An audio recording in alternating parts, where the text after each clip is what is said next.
जाते हैं, सीख के भी जाते हैं। तो गीता में ये कहा जाता है कि जो कुछ भी है या जो कुछ भी होता है वो प्रभु इच्छा से ही होता है।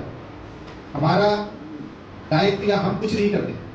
तो मुझे उस समय थोड़ी सी ये महसूस हुआ, मैं उन्हें समझा नहीं पा रहा था सही तरीके से कि अच्छा भी गीता में होता है और बुरा भी होता है। अगर वो बुरा कर रहे हैं तो उन्हें कैसे हम आइडेंटिफाई करें कि ये गीता में नहीं कहा गया है कि जो भी होता है वो प्रभु इच्छा से होता है, हम कुछ नहीं करते। गीता बताती है एक बहुत सुंदर सिद्धांत। गीता एक बहुत सुंदर सिद्धांत बताती है कि हालांकि सब कुछ भगवान की अनुमति से होता है, लेकिन हमारी भी स्वतंत्रता है। भगवान अनुमति देते हैं, करते नहीं है सब कुछ, लेकिन स्वतंत्रता हमारी है। क्यों है? जैसे आप किसी से प्रेम करना चाहते हो तो आपको उसको स्वतंत्रता देनी होगी। आप किसी के सिर पर बंदूक रखकर बोलो बोलो मुझसे प्यार करते हो कि नहीं करते हो, क्या कहेगा वो व्यक्ति? अगर आप में से किसी के सर पर बंदूक रख दी जाए, बोलो प्यार करते हो कि नहीं, आप क्या कहोगे? करोगे नहीं, लेकिन कहोगे ना। आप कहोगे मैं आपसे प्यार करता हूँ, आपके पिताजी से प्यार करता हूँ, आपके खानदान से प्यार करता हूँ, हटाओ बंदूक। लेकिन क्या वो प्यार है? डर है। तो भगवान ने हमें स्वतंत्रता दी है जिससे हम उनसे प्रेम कर सकें। स्वतंत्रता से, जबरदस्ती नहीं। भगवान चाहे तो जबरदस्ती आपको सबको भक्त बना सकते हैं, लेकिन नहीं बनाते। स्वतंत्रता है, क्योंकि जब आप स्वतंत्रता से मेरे पास आओगे वो प्रेम होगा,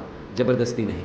जब हम उस स्वतंत्रता का दुरुपयोग करते हैं तो गलत कार्य होता है, और भगवान उसकी भी अनुमति देते हैं। क्यों देते हैं अनुमति? क्योंकि वो जानते हैं कि इसके कारण जो दुख होगा इसे, उसके द्वारा वो मेरे पास आ जाए। क्योंकि ऐसा होता है ना, दुख में सुमेरन सब करे, सुख में करे न कोई। तो अगर दुखी नहीं होता तो हम भगवान के पास जाते ही नहीं। तो जब अब बात हुई अच्छे और बुरे की, कि यह सब प्रभु की इच्छा से होता है, लेकिन प्रभु की इच्छा से नहीं, इसको थोड़ा सा बदलना चाहिए। प्रभु की अनुमति से होता है। गीता में उनको अनुमंता कहा गया है। उपदृष्टा अनुमंता चा भर्ता भोक्ता महेश्वरः, ये गीता का श्लोक है। तो अनुमति देते हैं, लेकिन इच्छा हम लोग करते हैं। तो हमें भगवान ने स्वतंत्रता दी है, उस स्वतंत्रता का सही उपयोग कैसे करना है वो भगवत गीता में बताया है। मन मना भव मद भक्तो मद्याजी माम नमस्कुरु। भगवान कहते मेरे भक्त बनो, मेरे पूजा करो, मुझे नमस्कार करो। सर्वधर्मान परित्यज्य माम एकम शरणम व्रज। सारे धर्मों को छोड़कर मेरी शरण में आओ।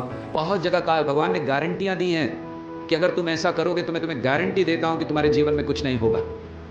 अनन्या चिंतयन्तो माम ये जनः पर्युपासते तेषां नित्याभियुक्तानां योगक्षेमं वहाम्यहम्। भगवान कह रहे हैं जिन्होंने मुझे अपना सब कुछ माना है उनके जीवन के सारे कष्ट मैं उठाऊंगा। ये गारंटी दी है, लेकिन हम लोग सुनते ही नहीं हैं, क्या करें। तो इसीलिए ये जान लीजिए कि अच्छा और बुरा हमारी इच्छा से होता है। भगवान अनुमति देते हैं। जैसे बच्चा होता है, मान लीजिए आप उसको मना करते हो ये नहीं खाना, बच्चा रोता है नहीं चिप्स चाहिए नहीं खाना, चलो ठीक है लो करो। तो इसी तरह भगवान भी अनुमति देते हैं। गलत को मना करते हैं, नहीं सुनता, ठीक है करो, जब कष्ट होगा तब आना मेरे पास। ठीक है, थैंक यू प्रभु।